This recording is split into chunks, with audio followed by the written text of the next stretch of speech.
welcome back to my channel. It's Marissa Explains It All. Today I am showing you how I made this really simple, affordable piece of signage for my home. I love these because they're really neutral and you can make any saying that you like. It's customizable, and I have a hack that will save you a lot of money. A lot of people will pay $30, $40, $50 or more depending on the size for these signs, but I can make mine for under $5 usually.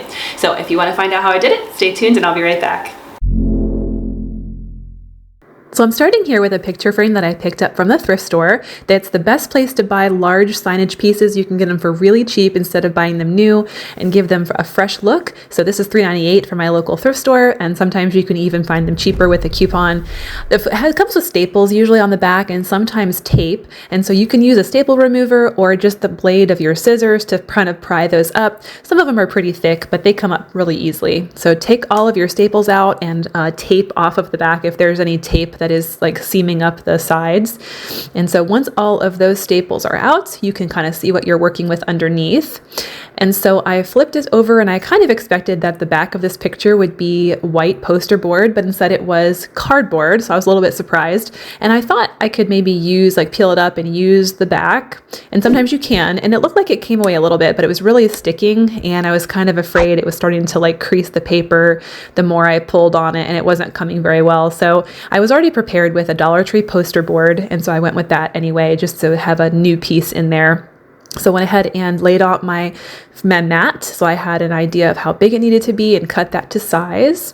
And then I used my Silhouette Cameo, or you can use a Cricut to go ahead and cut the vinyl into whatever saying you like. And so I chose this one, and I'm kind of folding my saying in half here to make sure I find the middle point, so I know exactly where the middle of my sign is, so I can kind of place it where it looks best. Go ahead and peel off the transfer tape.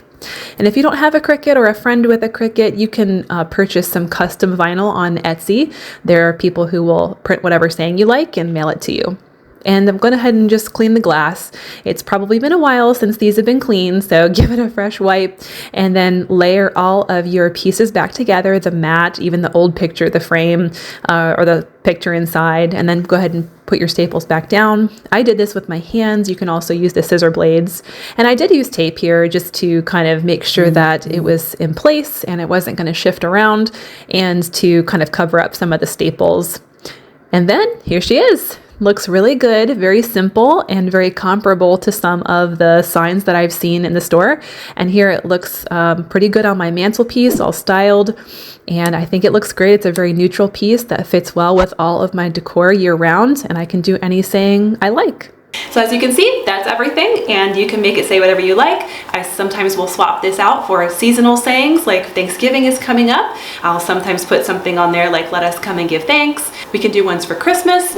You can do ones for any time of the year. So let me know if you have any questions in the comments below. Otherwise, see you next time for the next DIY. Bye guys.